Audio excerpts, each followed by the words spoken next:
এর বাইরে কি আর কোনো কারণ আছে যে ফেসবুক আসলে কেন হ্যাক হয়? আমরা Xiaomiর 1 2 3 ইউজ করি।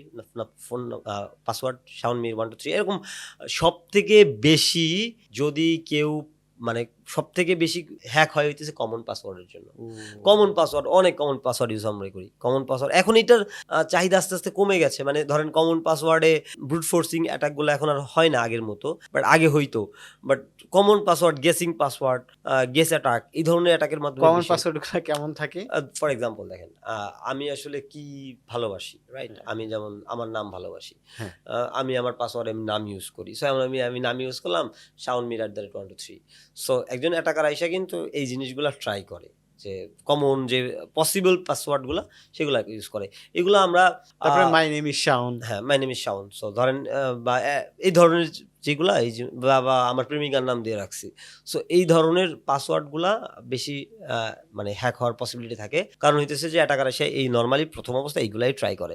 সো আরেকটা বিষয় আছে। এটা খুব ইম্পোর্টেন্ট। হ্যাঁ। এইটা আমি নিজে ফেস করছি, আমি নিজে পাইছি তাদের অ্যাকাউন্ট, আমি পরে অ্যাকাউন্টগুলো ব্যাকও দিয়ে দিছি। এইটা হচ্ছে ভাই, আপনি যখন আপনার ফোন নাম্বার আছে না? হ্যাঁ। আপনার ফোন নাম্বার আছে না? আমরা তো ফোন নাম্বারটা উঠাই না? আমরা ধরেন ফোন নাম্বার কি হয়? আমাদের ফোন নাম্বার যদি একটা নাম্বার অনেকদিন বন্ধ থাকে তাহলে কি হয়? ওটা কিন্তু আ রিপ্লেস করে, তাই না? সিম কোম্পানি। হ্যাঁ, হ্যাঁ। তো আপনি আপনার সিম দিয়া ফেসবুক ফরগেট পাসওয়ার্ড যখন দিতে যাবেন, তখন আপনার সিম দিয়ে আপনি একটু সার্চ করে দেখেন। আপনার ওইখানে একটা মাল্টিপল অ্যাকাউন্ট আসবে। আপনার অ্যাকাউন্ট বাদে অন্য অ্যাকাউন্টও চলে আসে। ও সো সেই অ্যাকাউন্টগুলো আপনি রিকভার করতে পারবেন অটোমেটিক্যালি। হ্যাঁ, আমি রিসেন্ট কেস হইতেছে, আমি আমার নাম্বার দিয়ে আমি ফরগেট মারতে গেছি, যাই দেখি আরেকজনের অ্যাকাউন্ট। এটা কিভাবে হয়? মানে এই আমার নাম্বার দিয়ে সে কিভাবে ফেসবুক এইটা খুললো? আসলে ধরেন আপনার নাম্বারটা হয়তোবা আগে সে ইউজ করতো। সে অনেকদিন ইউজ করে না। আপনাকে রিপ্লেস করে আপনার কাছে সেল করে ও দিছে। আচ্ছা, আচ্ছা। মানে ওই যে আপনার টেলিকোম্পানি গুলা যেগুলা করতেছে আরকি এইটা সেটা? এটা একটা কেস হইতে পারে। আচ্ছা, এরকম একটা আচ্ছা। কেসে আপনার নাম্বার ইউজ করছে সে। এখন তার যে ফেসবুক অ্যাকাউন্টটা আছে বা তার আগে যে ফেসবুক অ্যাকাউন্টটা ইউজ করতো, সেই অ্যাকাউন্টটা আপনার কাছে রয়ে গেছে। সো এখন রয়ে গেলে যেটা হবে, তো হইতে পারে দেখেন, হুম। পসিবল কেস কি হইতে পারে? আপনি ফেসবুকটা ইউজ করতেছেন না। আপনি ফেসবুকের কথা ভুলেই গেছেন এই ফেসবুকের কথা। কিন্তু আপনার এই ফেসবুকের মধ্যে আপনার আ কিছু কিছু জিনিস সাসপেসিয়াস বলবো না। প্রাইভেট। প্রাইভেট বা প্রাইভেসি কিছু জিনিসপত্র আছে।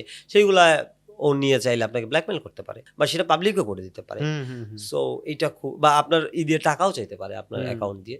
সো যখনই আমাদের ফোন নাম্বার থাকবে, আমরা ফোন নাম্বারটা দিয়ে ফরগেট পাসওয়ার্ডে গিয়ে ওইখানে আমাদের নাম্বার দিয়ে সার্চ করে যে অপশনটা আসে যে তোমার ফাইন্ড ইউর অ্যাকাউন্ট, এখানে গিয়ে সার্চ করে আমাদের এইটা ভেরিফাই করা চেক করে উচিত। দেখতে হবে রাইট, যদি যে থাকে আমরা নিজেরাই ওটাকে রিকভার করে ডিলিট করে দেওয়ার চেষ্টা করব। সো এটা খুব ইম্পর্টেন্ট। এটা আমি দেখছি, আমি ২-৩ টা কেস আমার হুম, কাছে হুম, এরকম হুম। আসছে। ইভেন আমি চট্টগ্রামের একজনের অ্যাকাউন্ট এভাবে পাইছি। আচ্ছা। দেন আমি তার ফ্রেন্ডকে নক করে তার নাম্বার হুম, নিয়ে হুম। আমি তার কাছে অ্যাকাউন্ট টেক ওভার করছি।